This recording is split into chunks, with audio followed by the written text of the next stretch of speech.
Você já ouviu falar em melhoria contínua?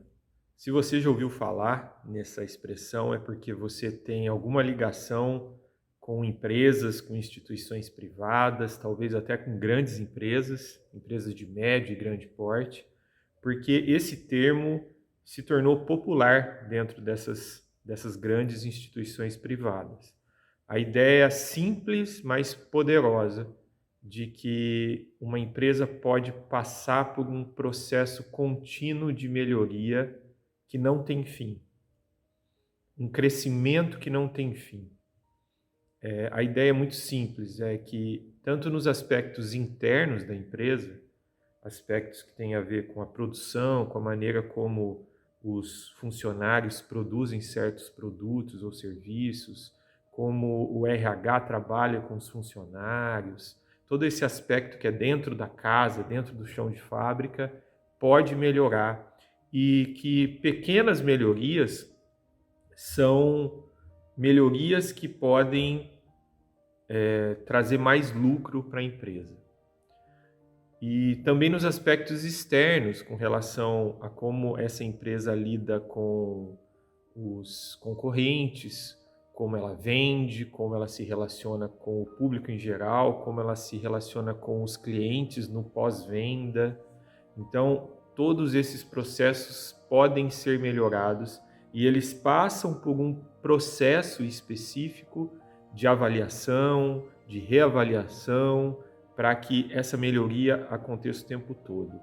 E como eu disse, normalmente esse processo ele tem como objetivo principal o aumento do lucro, que é o quanto essa empresa consegue produzir de capital com aquilo que ela investe, com aquilo que ela tem. Porque o lucro nas instituições privadas, nas empresas, normalmente é a métrica mais importante, ou seja, são os números mais importantes. Se o lucro está subindo, é porque a coisa está indo bem e o processo de melhoria está funcionando. Bom, você deve estar perguntando a essa altura por que eu estou falando de melhoria contínua, de lucro, de métrica, numa mensagem dentro de uma igreja. Porque me chamou muito a atenção que eu estava lendo a carta aos Filipenses e tem uma oração curta, mas potente, no começo da carta de Paulo aos Filipenses, que fala sobre melhoria contínua, mas melhoria contínua da igreja, porque Paulo está escrevendo para uma igreja que dá a impressão que ele, ali preso, mas ele sentou ali com Timóteo e falou: Timóteo, nós vamos escrever uma carta aos Filipenses e agora eu posso relaxar, porque essa igreja está bem. Até onde a gente sabe, ela está bem. É uma igreja que me trouxe muita alegria. É claro que eu estou romantizando isso, mas vários versículos da carta aos Filipenses demonstram que Paulo estava relaxado, muito mais relaxado do que, por exemplo, quando ele escreveu aos Gálatas ou aos Coríntios, onde haviam problemas ali, né? Nessa carta ele está falando sobre melhoria mesmo, sobre progresso da fé cristã, sobre como você fala para cristãos e para uma igreja que estão bem, mas ao mesmo tempo você fala para eles que eles podem melhorar. Então, essa mensagem que eu estou trazendo para você é uma mensagem para você que está com Cristo, está bem, está trabalhando, está desenvolvendo sua fé, tem um lugar nítido, claro, no reino de Deus. Uma mensagem para dizer que você pode passar por um processo de melhoria contínua também, mas que você pode viver isso sem uma ânsia doentia que normalmente está presente na nossa sociedade quando a gente fala de melhoria, de progresso, de desenvolvimento e principalmente de desempenho. Não é essa a ideia que eu quero passar aqui. Mas vamos ler o texto que vai ficar mais claro. A oração está no versículo 9, a partir do versículo 9 do capítulo 1, e diz o seguinte: E também faço esta oração, que o amor de vocês aumente mais e mais, em conhecimento e toda percepção, para que vocês aprovem as coisas excelentes e sejam sinceros e inculpáveis para o dia de Cristo, cheios do fruto de justiça que vem por meio de Jesus Cristo, para a glória e louvor de Deus. Cada expressão dessa oração é muito precisa e muito importante. Por exemplo, Paulo começa a oração dizendo que o pedido dele, a oração dele para Deus, para que essa igreja melhore continuamente, é que o amor deles aumente. Então, fazendo uma intersecção com o que eu falei de melhoria contínua nas empresas, Paulo está definindo que a métrica de uma igreja é o amor. Enquanto a métrica de uma empresa privada é o lucro, a métrica de uma igreja é o amor. Se os cristãos se amam mais dentro da igreja, se eles se cuidam mais, se eles zelam mais uns pelos outros, se esses cristãos zelam mais por suas famílias, por seus filhos, por seus pais, por seus avós, se esses cristãos zelam mais e amam mais a sociedade de maneira geral, mesmo quando essa sociedade rejeita a igreja, rejeita os cristãos, esse é um sinal de que a igreja está em pleno desenvolvimento da fé e da salvação. Porque o amor, segundo essa oração de Paulo, é a métrica. É aquilo que o cristão, que o líder da igreja deve colocar no flip chart, deve colocar no data show como gráfico, se é que é possível metrificar dessa maneira o amor. Mas é isso que Paulo está falando. Eu oro para que Deus aumente o amor de vocês. E aí tem algumas coisas muito interessantes, porque Paulo fala sobre como esse amor aumenta. Como que a gente pode aumentar o amor?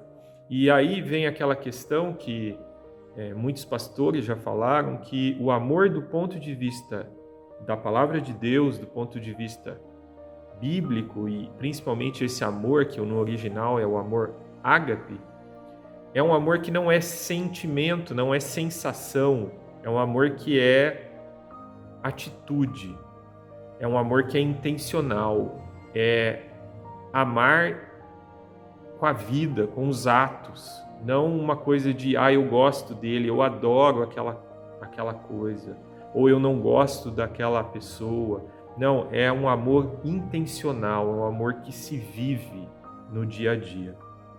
E aí Paulo fala que esse amor aumenta sob aspectos internos, assim como eu falei lá da empresa, né? Sob aspectos internos e sob aspectos externos. Então, como eu gosto muito de árvores, eu quero fazer aqui uma metáfora dessa oração de Paulo com uma árvore. Bom, a árvore que vai crescer é o amor, né? Existem aspectos internos para essa árvore crescer e aspectos externos para essa árvore crescer. Os aspectos internos, obviamente, são as raízes dessa árvore. E os aspectos externos são tronco, galhos, folhas e por aí vai. O conhecimento que Paulo fala tem a ver com o aspecto interno. O cristão, a igreja de Cristo, ela busca conhecimento na palavra de Deus, ela busca conhecimento em Cristo Jesus, no Evangelho. A base, o fundamento do conhecimento de uma igreja é a palavra de Deus. E isso é muito importante num mundo onde a gente tem várias referências, vários influenciadores. Paulo vem falar que esse conhecimento é o conhecimento de Deus, da palavra de Deus. E de onde eu tiro isso, que esse conhecimento não é um conhecimento sobre as coisas do mundo? Eu tiro do fato de que todas as vezes que a palavra conhecimento, que essa expressão conhecimento aparece no Novo Testamento, está falando do conhecimento de Deus, ou do conhecimento da verdade de Deus, ou do conhecimento da palavra de Deus, ou do conhecimento do Evangelho. Então é um processo interno da igreja melhorar em amor conhecendo cada vez mais a palavra de Deus, conhecendo cada vez mais Deus, conhecendo cada vez mais Cristo. É por isso que nas nossas igrejas nós temos muitos estudos bíblicos. É por isso que nas nossas igrejas, quando nós pregamos, nós incentivamos os membros a ler e estudar a palavra de Deus, porque é a nossa base, é de onde nós tiramos os nutrientes para nós crescermos em amor. Se a gente não está buscando esses nutrientes do conhecimento de Deus e da palavra de Deus, a planta, a árvore não vai crescer. E não vai crescer em amor, porque o amor é a métrica da igreja. E depois tem uma palavrinha que ele diz o seguinte, que o amor de vocês cresça mais e mais, ou seja, é um processo contínuo, não é para parar. Em algumas traduções para o português, a expressão é cada vez mais, mas essa versão que eu li, ela é mais fiel ao original. É mais e mais, sempre. E é para crescer em conhecimento, que é esse processo interno, e é para crescer em percepção. Essa palavra, eu fiz uma pesquisa e é muito interessante que a palavra original, no original, ela só aparece essa única vez no Novo Testamento. E é uma palavra que ela é a origem da palavra estética. Então, essa palavra percepção, ela tem a ver com a maneira como nós percebemos, com a maneira como nós enxergamos e com a maneira como nós interpretamos o mundo ao nosso redor. Então, desse ponto de vista, ela tem a ver com os aspectos externos dessa árvore. Como que essa igreja cresce percebendo o mundo, percebendo a vida, percebendo as coisas naturais, percebendo a sociedade. Uma igreja, ela cresce em conhecimento, quanto mais ela se aprofunda na palavra de Deus, mas ela cresce numa percepção cada vez melhor do mundo ao redor, de como as coisas estão funcionando, de como as pessoas estão vivendo, de como as famílias estão melhorando ou piorando no seu modo de vida. Então, uma igreja, ela cresce em amor, basicamente, quando ela consegue olhar para o outro. E aí tem uma questão estética que não tem a ver com uma questão de belo ou de feio, mas com uma questão muito mais profunda de você conseguir olhar para o seu irmão e dizer, ele não está bem. Eu estou percebendo isso. Ele não está bem. Aquela pessoa estava melhor há alguns meses atrás. Tem alguma coisa acontecendo ali. O amor, então, que Paulo está falando, é um amor que cresce à medida que eu me aprofundo na palavra de Deus, mas que eu olho para as pessoas, que eu olho para o mundo ao redor, que eu olho para a sociedade ao redor em amor. Mesmo quando esse mundo é hostil ao Evangelho de Cristo Jesus.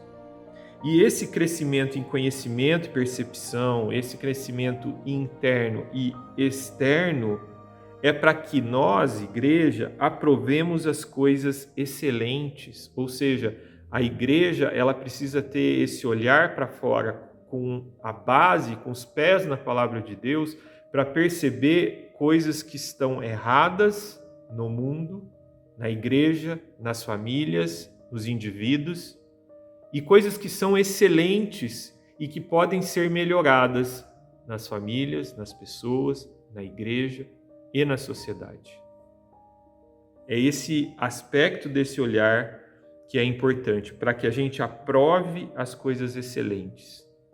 E dentro da igreja, a gente aprovando as coisas excelentes, nós seremos cada vez mais sinceros e inculpáveis. De novo, um aspecto interno, uma dupla de palavras, que uma palavra tem a ver com o aspecto interno e outra que tem a ver com o aspecto externo.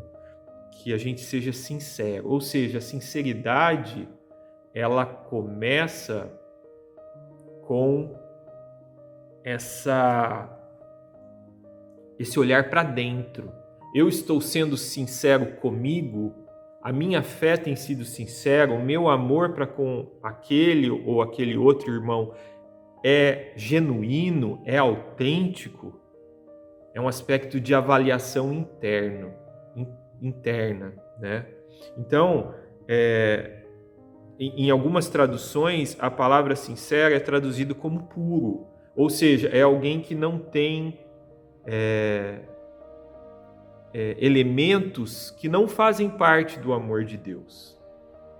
E se tem, isso é purificado para que fique puro, para que fique íntegro, para que esse amor seja íntegro.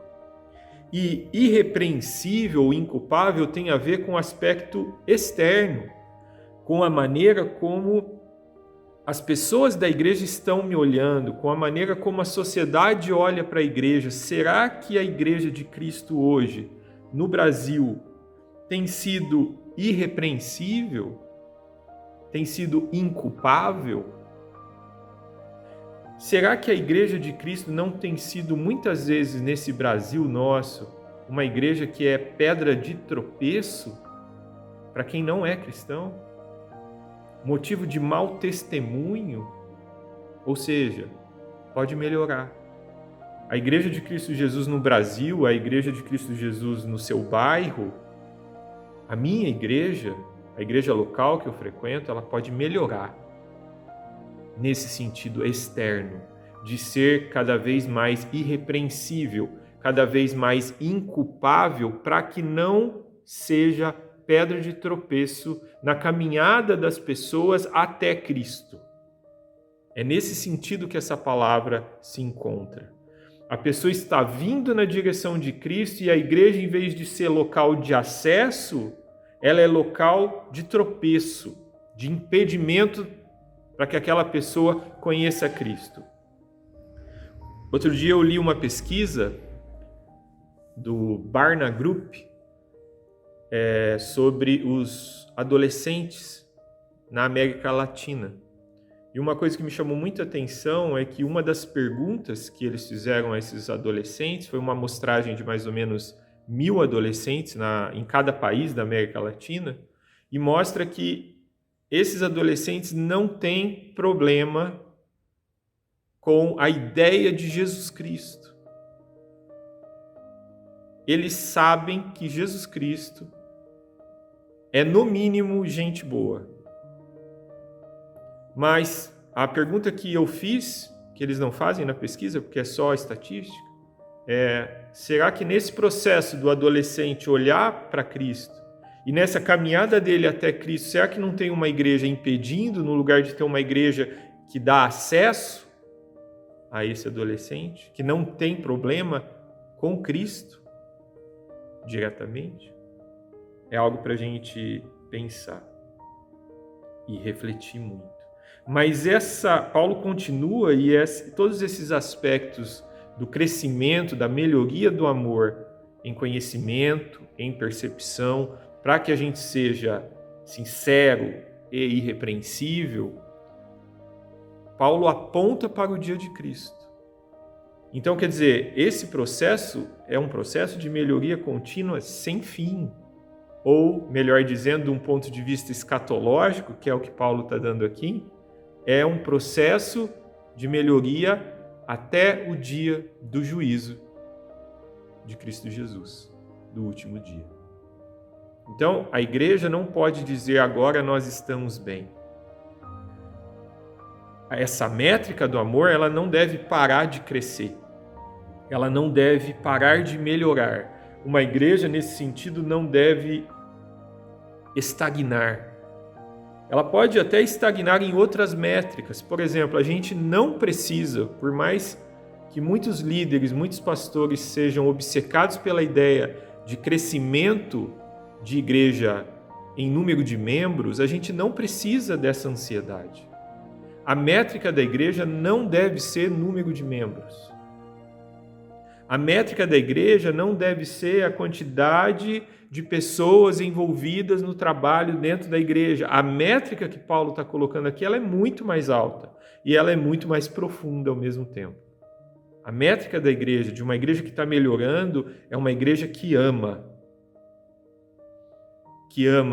os irmãos dentro da igreja, que ama suas famílias, que ama a sociedade, mesmo a sociedade muitas vezes não amando a igreja. Até o dia de Cristo, até o dia do juízo final. Essa igreja é uma igreja que é cheia de fruto de justiça. É assim que Paulo vai concluindo a sua oração.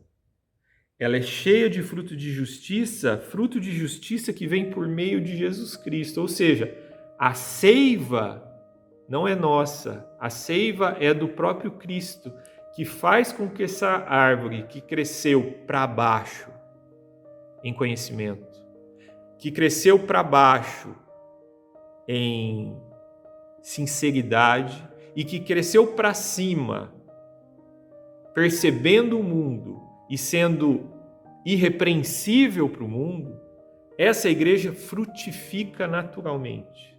Os frutos aparecem. E o que é o fruto de justiça? Eu sempre tive problema com essa expressão, fruto de justiça, porque parece que fica uma expressão vaga que a gente não consegue interpretar. Fruto de justiça. Se você fizer uma pesquisa na Palavra de Deus, Antigo e Novo Testamento, sobre a ideia de justiça, é muito simples, na verdade. É ética, é fazer o bem, é não fazer o mal. É interessante que eu falei lá da palavra percepção, que ela é a origem, na etimologia, é a origem da palavra estética, e a palavra estética tem uma ligação com ética, porque a ética tem essa dimensão de você conseguir perceber o que está acontecendo no mundo e fazer o que é certo. A igreja, quando faz o que é certo, o cristão, quando faz o que é certo como indivíduo, no trabalho, na escola, na família, a família, quando faz o que é certo, nas suas relações ali, um empresário cristão, quando faz o que é certo e não o que é corrupto, um político cristão, quando faz o que é correto e foge do mal, ou mesmo da aparência do mal, ele está sendo ético e ele está dando frutos de justiça por meio de Cristo Jesus. Para terminar, Paulo conclui com o que é o objetivo de nós existirmos como igreja. Na verdade, o objetivo de nós existirmos como espécie, como seres criados por Deus. Nós fazemos todo esse processo de melhoria contínua, tendo a métrica como amor, para a glória de Deus, para o louvor e para a glória de Deus. A vida humana, ela existe. A vida existe. E ela é rara no universo, como nós já sabemos por meio da ciência e dos telescópios que estão sendo lançados de modo interestelar. Nós sabemos que a vida é extremamente rara. Ela é extremamente rara, muito mais rara do que uma pedra preciosa. Ela é extremamente rara nesse universo. E ela existe, de maneira geral, para o louvor e para a glória de Deus. Mas a igreja de Cristo, ela é a joia rara da coisa rara que é a vida no universo. E essa joia rara, dentro dessa coisa rara que é a vida,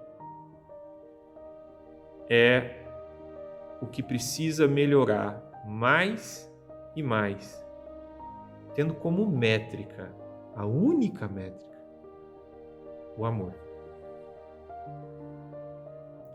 E isso, como eu disse no começo, não deve nos levar à ansiedade, não deve nos levar à imposição do desempenho que nós sofremos nas nossas instituições privadas por aí, nas empresas, no nosso trabalho, nas nossas faculdades. Não. O crescer em amor, tendo como métrico melhorar continuamente em amor, passa por uma ideia de conforto, de consolo. A igreja é lugar de abrigo, de conforto. É lugar onde as pessoas se sentem amadas, se sentem descansadas. Tanto quem já é da igreja há muito tempo, quanto o peregrino, o visitante que se achega na igreja. Igreja é lugar de conforto, igreja é oásis no deserto. Porque a vida da igreja é a joia rara da coisa rara que é a vida.